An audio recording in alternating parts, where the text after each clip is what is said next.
Welcome again, viewers at home.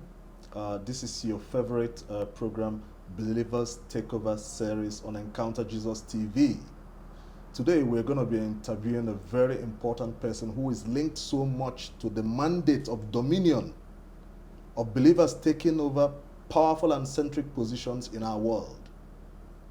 The aspect we are going to be talking about today is the aspect of leadership. And we have today a distinguished guest, Dr. Linus Okorie. Dr. Linus Okorie is a renowned leadership development coach and human capital development consultant. He is the founder and president of Guardians of the Nation International, GOTNI, and the GOTNI Leadership Center, a leadership development non-profit organization.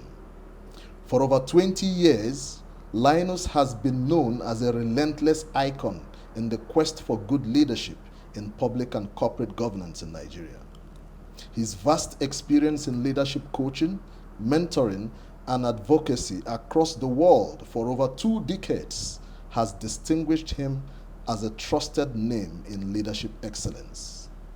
Dr. Okorie is a recipient of the prestigious Member of the Order of the Federal Republic MFR Award, and in 2019 he ran for the governorship of Imo State under the YPP. Dr. Okorie lives in Abuja, Nigeria with his wife Nkiru and children Ebubechukwu and Chukwuebuka. Dr. Okorie, welcome to Chimamaka.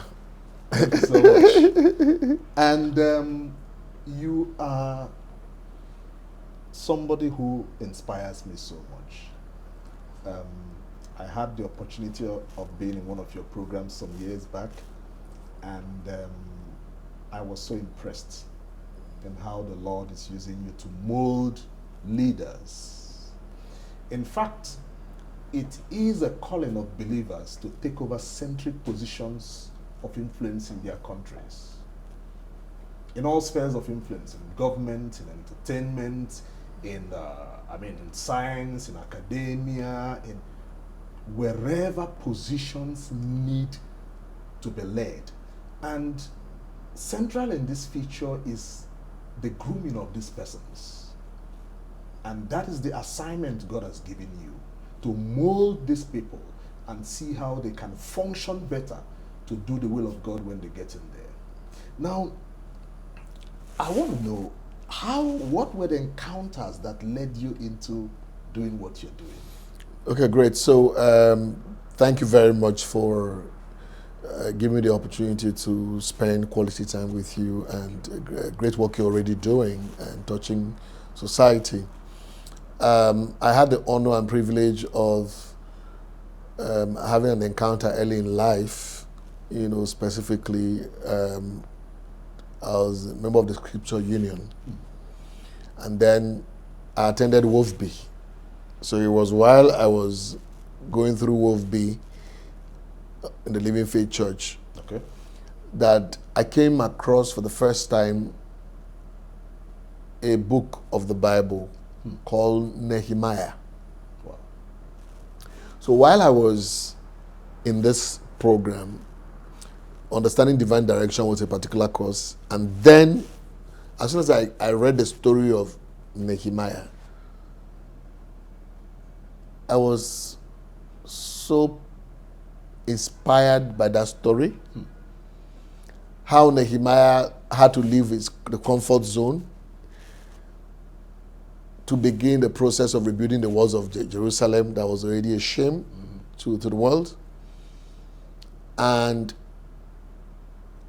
when I finished that process, I felt there was no person at that time I could really compare notes with his leadership models and the one that Nehemiah had experienced.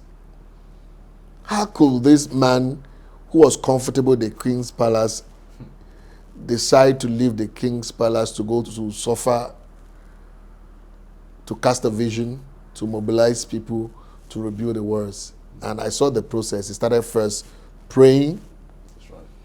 That's right. He wasn't thinking about himself. So I began to weep. I was crying and praying for 3 days, actually.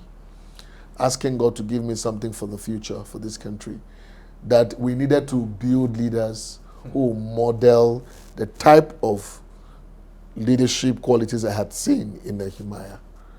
I wanted to build leaders that will have vision for the future, leaders who have a sense of mobilization, leaders who are sacrificial, who sacrifice time, resources for the common good. I needed to build leaders with love for country, leaders who are patriotic. And it was while I was praying and asking God for direction that Godney was born. Wow. Raise me people that fear me in the leadership of this nation, and I'll back you. So the concept of building leadership capital was born. Wow. I could recall, I remember very well, when that vision was born, I went to see the Commissioner for Finance in Imo State at that time. That's your state, actually. Yes, my state. And seated in his parlor was a gentleman called Mr. Chudu Onuzo. Chudu Onuzo was the Director General of Imo State Broadcasting Corporation. Okay. And he was such a model. He was a man highly respected by the people of Imo for, such a good Christian, and had so much, to offer the people. And so I approached him and I shared with him the vision that God had laid in my heart. And while I was talking with him and discussing, he simply said to me that the vision that I've just shared with him resonates with him. Wow. In fact, we should call it Godney. Wow. Guardians of the Nation International. Interesting. Remember 1995. So I had to take the vision into the university. Okay. And I think you were the students, the first Yes, student, I was, yes, because I had just finished becoming senior prefect, Okay. government secondary school, Okorie, right? And then came out, got this vision, Yes. and then got into the university, and we immediately started raising leaders Wow. across the university. In fact, every member of Godney who occupied public position, by the time we were in year 3, I had become student union president. Some had become departmental heads. And to be very honest, I was a member of NIFES at that time. Okay, the Christian. Yes, absolutely, Christian group in the university. And then the Christian group in the university didn't believe that a Christian should go into politics And function well. and function well. Absolutely. So then I was a model for them. Wow. Because at the end of the day, I won the election without doing the things other politicians would do on campus. Raising the standards very high. And by the time I won, in fact, the S3G office became a center for excellence. Wow. Students came in and they saw what leadership was all about. It would interest you to know that the next election we had more than 6 people from NIFES who ran for student union president. Interesting, and that's very unusual. Yes. In most Nigerian universities, Absolutely. One has to be. So you either belong to a secret court or something. Like that. Yeah. Yes, so that showed example. And every one of us who occupied positions as head of departments or Borakbo groups, whatever, they all made a difference. Wow. Because we emphasize specific leadership models. And they got those models, they learned from those models, and they made a difference. And that was why I made a vow that, my journey for life will be to develop leadership capital. Interesting. For our country. When you talk of leadership capital, leadership is something which many people have been wrong in defining. Yes. Many people think having somebody in a position of leadership makes the person the leader. Yes. So leadership as a term has become placed in error for so much. Absolutely. Now, in your own words, Yes. from your experience Yes. in leadership, what will be your definition of leadership? First of all, I will start by saying that many years ago, I had the privilege and honor of hosting Dr. Miles Monroe in the city of Okorie, and he came in for the first time to speak to 1,500 people, including the governor of the state was present and some other state functionaries. And while he was teaching, he said to me, Linus, do you know there are over 5,000 definitions of leadership? He said, and I quote him, that leadership is the ability to inspire, motivate, drive a group of people towards a particular direction by inspiration, not intimidation or manipulation. Wow. That's Dr. Masbro's definition. So, which means anybody who wants to become a leader must have the capacity to inspire. Absolutely. To inspire. And that inspiration must come from a position of influence, which means that individual has certain characteristics, certain qualities, that when people around see him display those qualities, he has is a compassionate human being, right? He has emotional intelligence. He has executive intelligence. He has capacity to think in the interest of others before himself.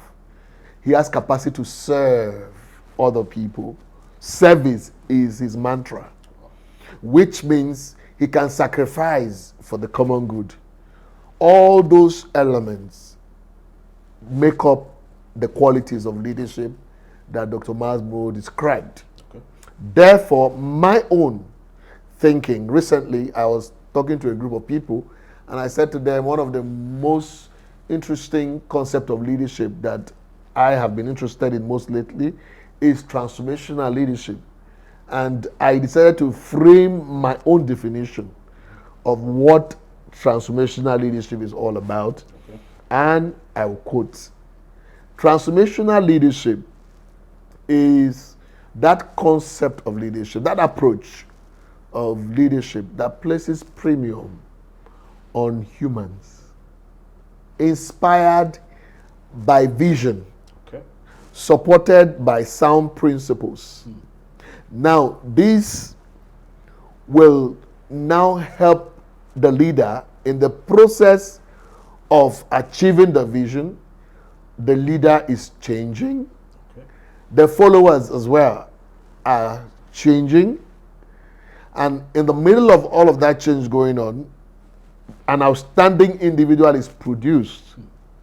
An outstanding organization is produced. The outcome of that process is an outstanding individual, an outstanding institution, an outstanding business, an outstanding state, an outstanding nation. So what it means is that no nation will make progress, no institution will make progress until you have humans that have been groomed to place priority on the importance of people, the importance of human beings. That human beings are to be empowered, human beings are to be encouraged, human beings are supposed to be groomed for good. Therefore, vision becomes central. That's why the Bible says that without vision, people perish. So no great nation that is if present today, is existing without visionary leaders. In fact, speaking about vision, it's vision from what we know today, from hindsight, it's indeed something that is in the heart and in the mind of God. This is an era, this is the era of the apostolic church, where God wants to bring out powerful people from the church. They're not going to leave the church, but he's going to bring them into powerful positions in society where his will is going to be done. Now, What do you think is the role of leadership in this great plan of God, in particularly the African society where it seems that nothing is working? So the interesting thing is that in the agenda of God, He made it clear that when the righteous are in authority, the people rejoice. Okay. So remove the wicked from the presence of the king, and the throne shall be established in righteousness. What does that mean? So what it means is that the role of the church leaders is to create opportunities for those within the walls of the church to understand that there is nothing wrong for those who are called to the political positions. There's nothing wrong for them to go and venture into those offices, because there's a disturbing trend that really literally says that the political space is dirty, filled with dirty people. So as Christians, we should have no business in the political space. In fact, there are communities that have it as a very strong, it's so strong, restriction so strong that it's like if you run for politics, it means that you are backsliding. They excommunicate you. They excommunicate. And I experienced that as a student in the university at that particular point in time, where my first community said I'm backsliding because I ran for office. Wow. Right? Now, if you see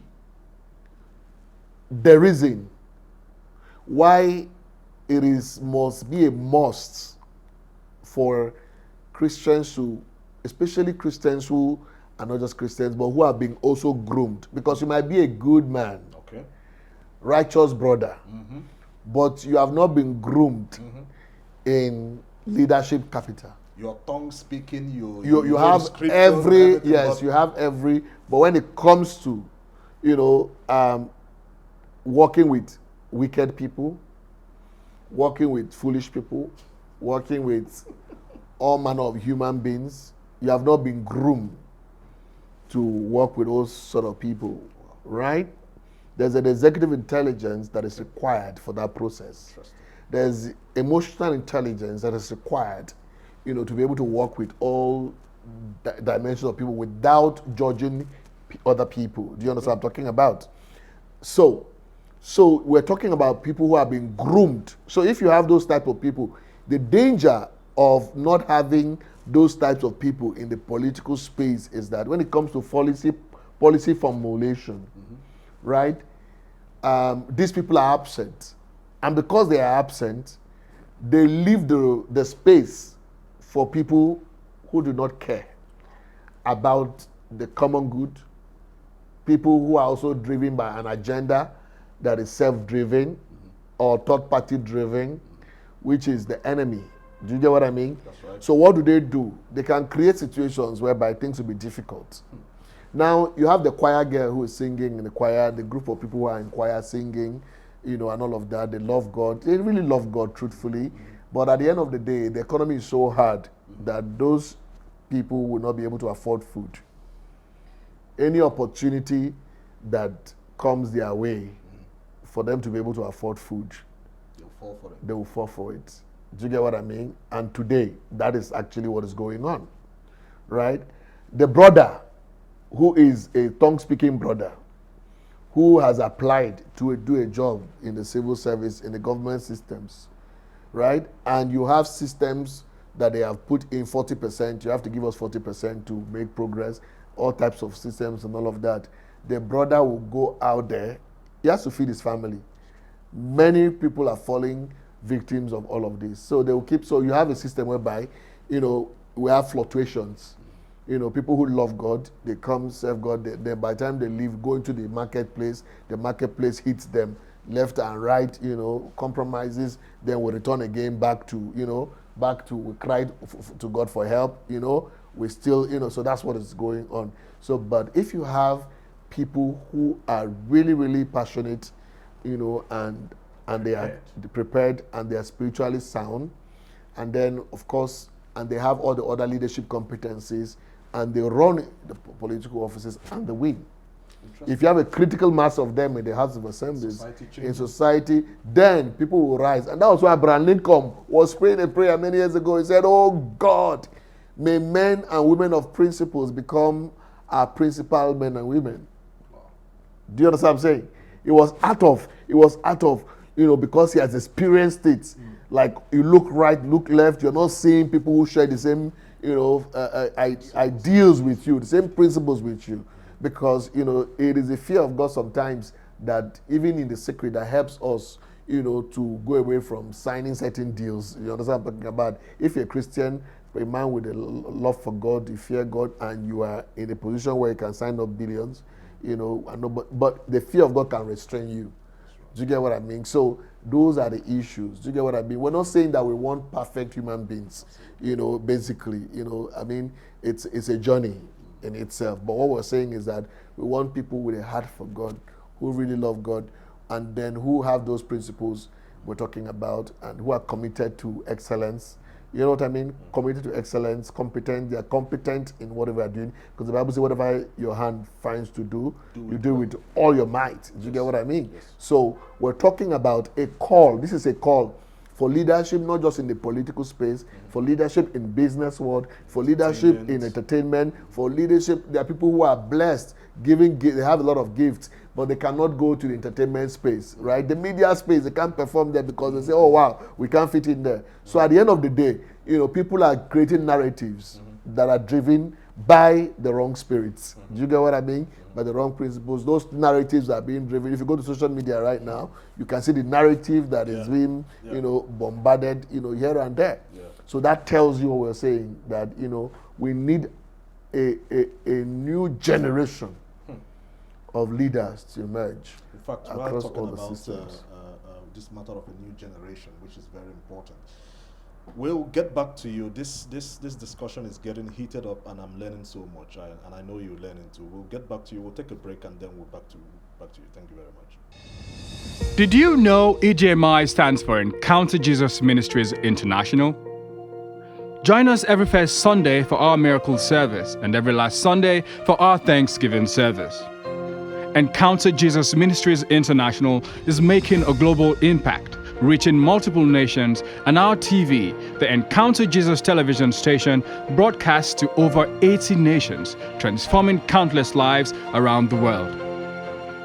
Just in case you're wondering how to be a part of this move of the Spirit, you actually can be a part by partnering monthly, quarterly, or yearly as you are led. For your convenience, you can take advantage of the following details. Account, Access Bank.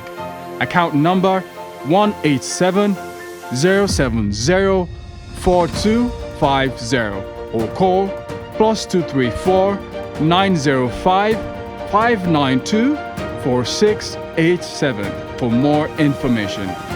Your partnership helps spread faith and hope across the world. Together, we can achieve even greater impact. Partner with us and be a part of something glorious. Welcome back, viewers, to your very interesting discussion which we're having today with Dr. Linus Okorie. Doctor, you are broadening the aspect of leadership like I've never heard before. And in these prophetic times, when heaven is so interested in churning out leaders in all these centric positions we mentioned, what do you think will be the role of the church? Absolutely. In this? I mean, so one of the interesting things that I've always said is that the leadership of the church must work on its content. Okay. The messaging has to be, very interesting. And so if we concentrate a lot on, messages that will reinforce some of the principles of leadership we're talking about, Where are those sacrifice kind of messages? Where are those patriotic messages of nation building? Do you get what I mean? That believers are supposed to be patriotic citizens of the nation that they belong to. Not just praying for the nation, but they should serve the nation. Those types of messages of love for one another. Do you get what I mean? So that when people occupy positions, they come from a place of love. Serving from the place of love changes things. Do you get what I mean? So, and beyond all of that, helping young people with the certain certain giftings that might not be available within the church. So I want to see churches organizing leadership conferences. Wow. Leadership conferences specifically designed, and bringing experts. Society. Bringing experts. Not necessarily pastors teaching those things. I want to see also pastors submit themselves to a leadership development process. I was one of my courses I ran. I was very impressed when I saw a bishop, who runs series of ministries, and he submitted himself, for a couple of days with his wife. If he has done about 3 leadership courses here, specifically, he's hungry to be more. So you might be anointed. There's anointing on your head to preach or to be an evangelist, right? And then people start, being added to your congregation, right? You might not have, the leadership skills that are necessary. You might not have the emotional intelligence necessary to deal with all kinds of human beings. And as a result, without knowing it, do you get what I mean? You have mismanaged, the people, and people see the way you treat other humans. Do you get what I'm talking about? Right. Not you didn't intend so, but there are certain skills you've not acquired, and so people will judge you as such. So what the difference basically is that young people are not seeing the role models that they are supposed to see in that sense, right? So what happens? So in the spiritual place, you're strong, but in the marketplace, you're not strong.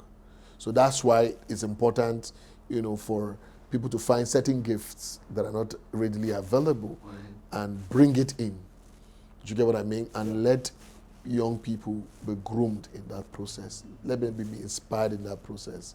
I think that will make a lot of difference. Leadership development, within the church systems will be one of the major priorities.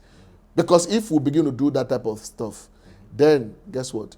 People begin to think, oh wow, my nation. Go to India, a country like India, for instance. Family, nationhood is important to Indians. Okay. It's become a culture.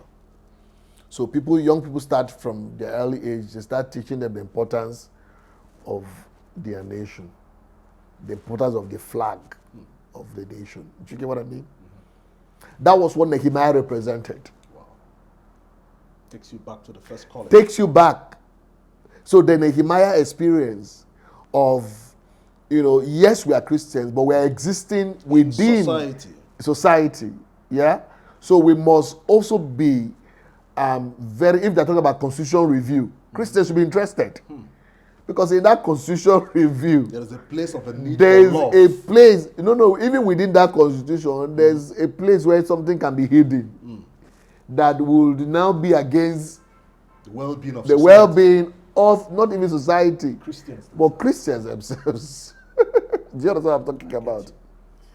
So that's why in America, you hear that, when you hear the Republicans, in the Republican Party, you have conservatives. You have a lot of Christian radicals, the evangelists, of this world, the evangelicals of this world. They make up a lot of the Republican Party. So that's why anti-abortion, abortion, all those things, you see them, they use that platform to pursue the things that are in line with Christendom that should be enshrined in the Constitution. Do you understand what I'm talking about? So, if there's a national conference on anything, Christians should be interested. in that entire process, because there's an institutionalized part of engagement that if somebody can use authority, if he's guided by the wrong spirits, that authority can enshrine a hidden law. It can also be hidden in business practice as well. The law governing the regulatory systems. That's why watch and pray, not just pray.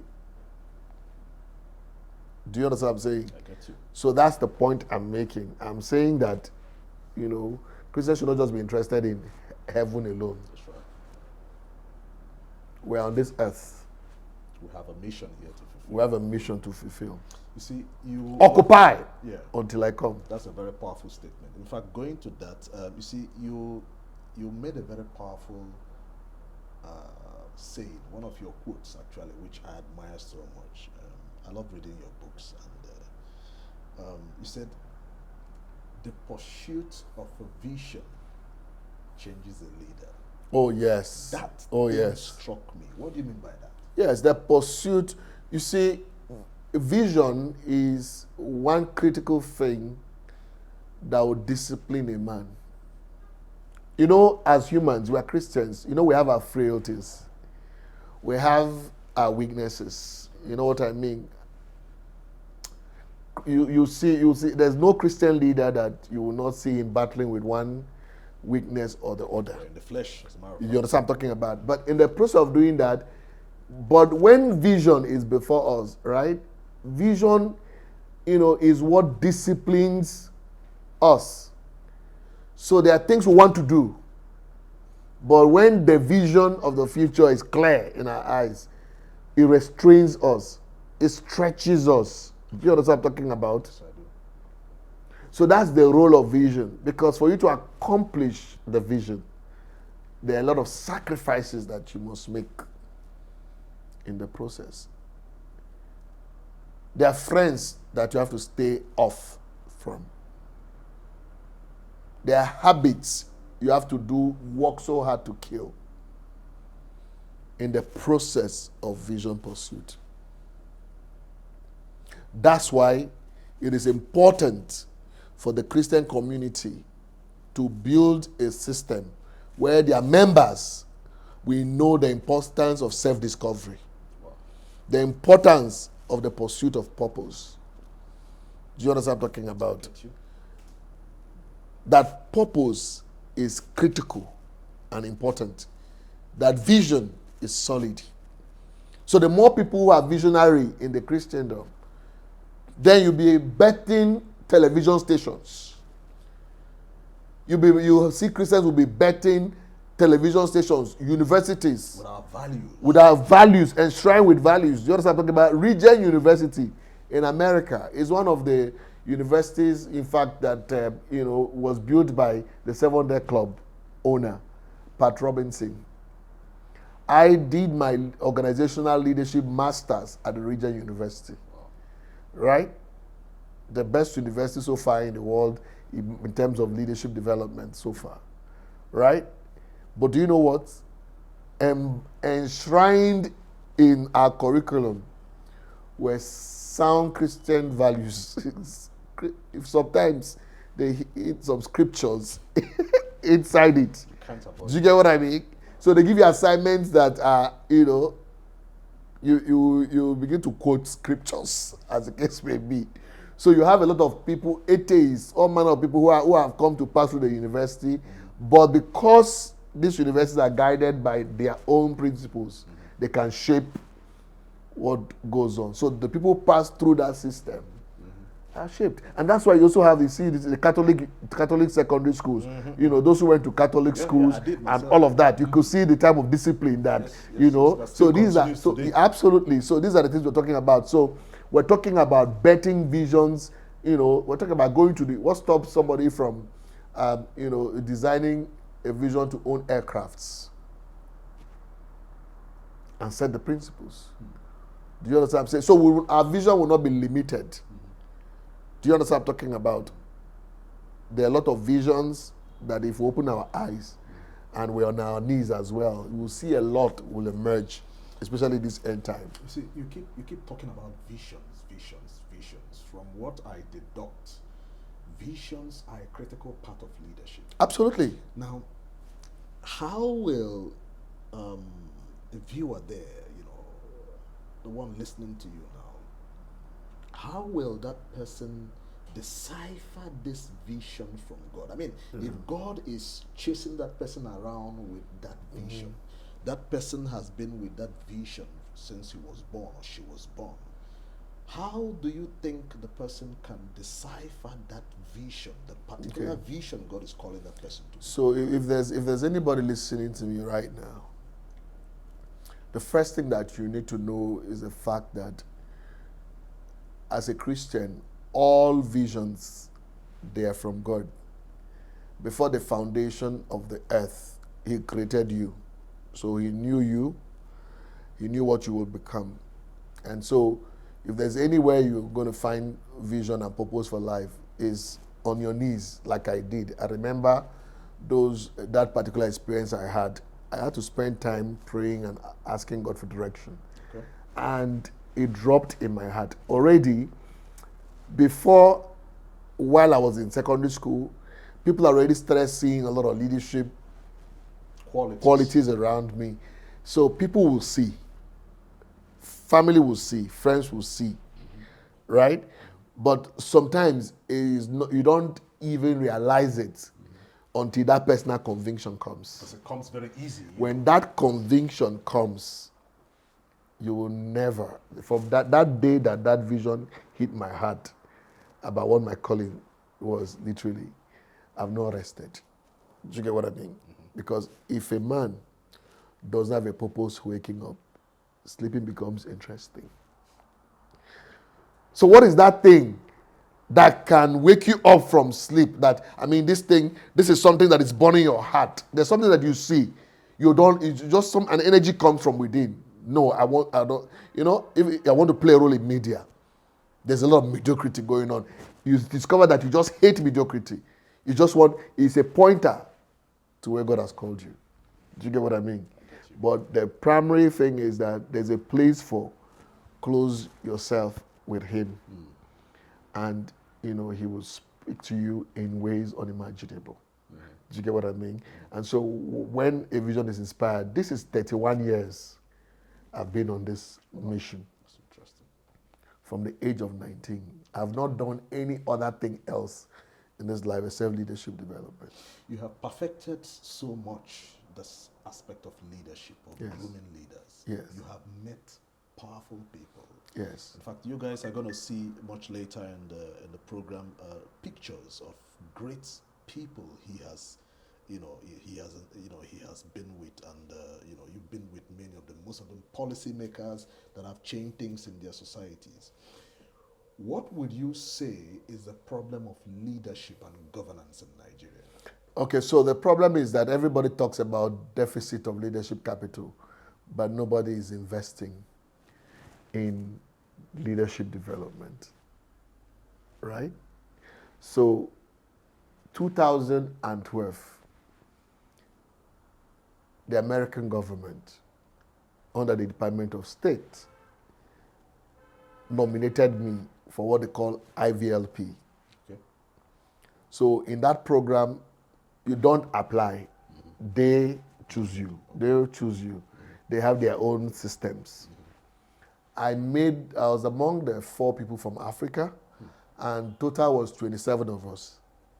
So we came into America for the first time, and were to stay in America for 1 month. Okay. Our goal was to travel across 4 states in America. We're going to be interacting with lawmakers, interacting with academia, interacting with business leaders across these states. What are we going to be doing? We're studying the leadership capital that made America great. And we found that the way America's system is structured is that they believe leadership capital is essential. So their institutions, they provide grants for young people in secondary schools primary school to start learning leadership, Grooming them in Grooming them in Very early leadership. stage. They teach them volunteerism, what service is all about. And Americans spend about $180 billion every year for leadership development across systems. So people feel, business leaders feel they are responsible. That's why General Electric, you see the amount of billions of dollars pumped in leadership development. So companies are investing in that. People are going for retreats. In America, leadership development is like a big business, right?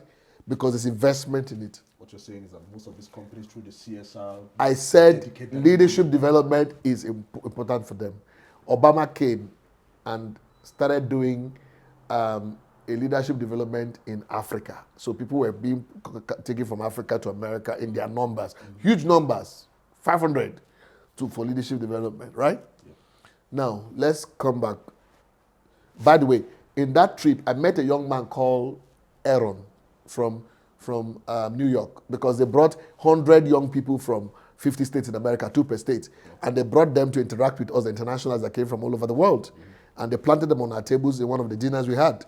And a young man around me, his name is Aaron. He said, "Mr. Linus, Okorie, what do you do for a living?" I said, "My work is developing leadership capital for Nigeria." You know what this young man said? He said, "I and my friends, can we raise money for your work?"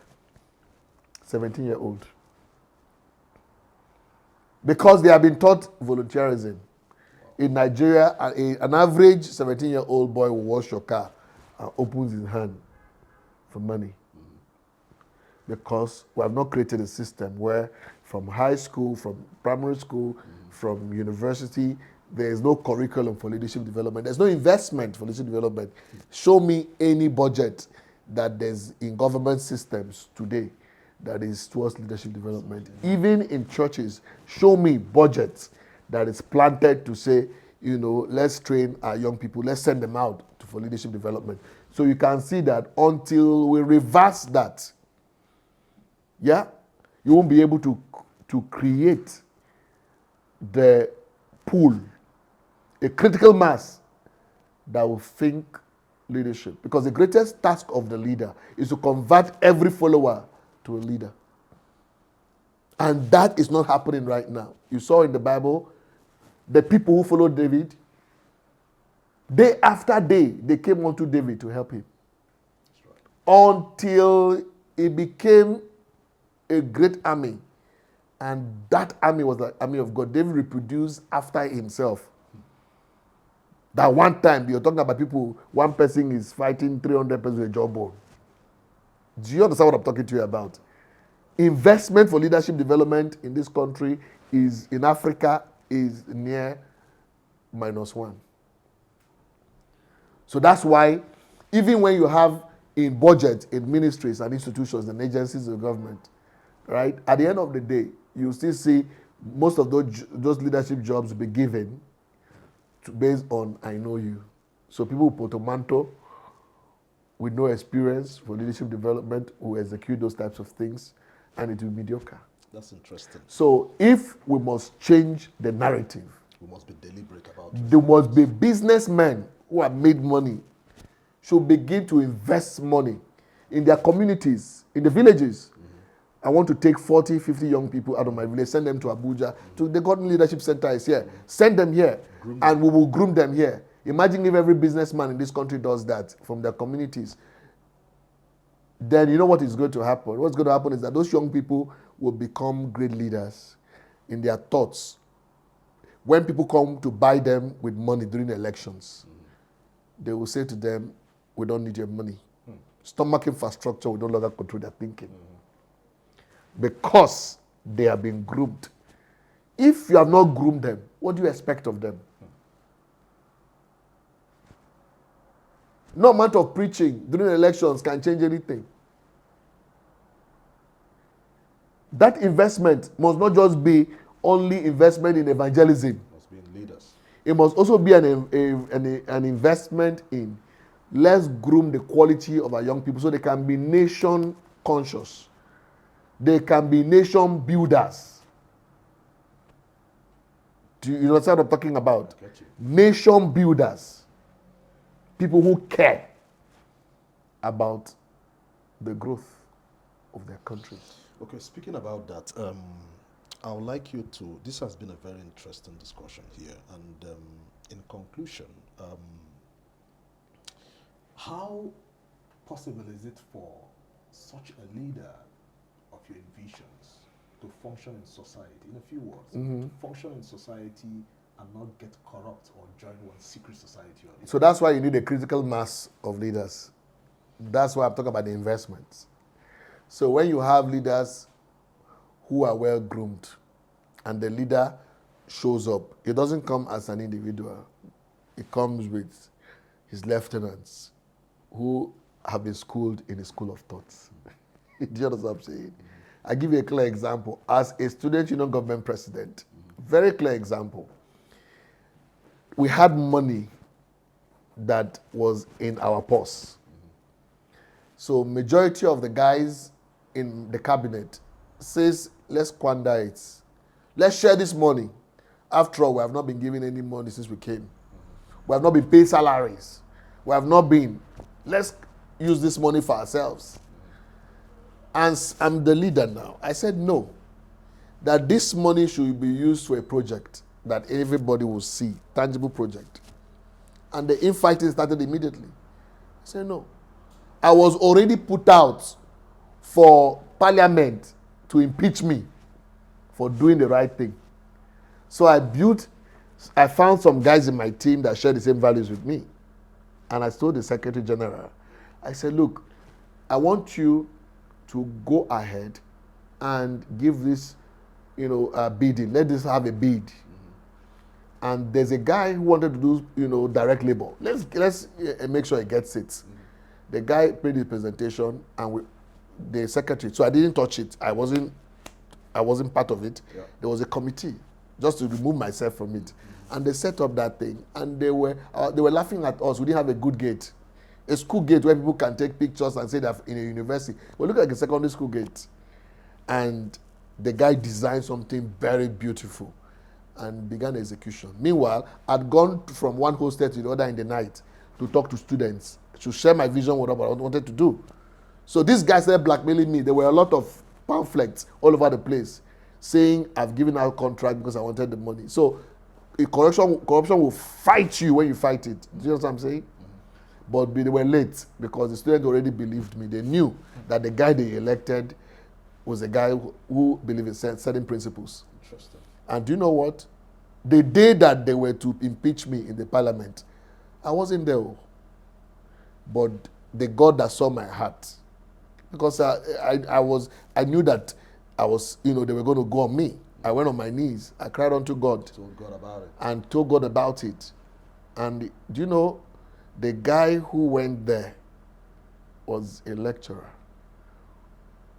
He went there and scattered the Parliament. The guy had taken something and just went and scattered the Parliament. And the same Parliament walked to me, my office. I didn't know about what was going on.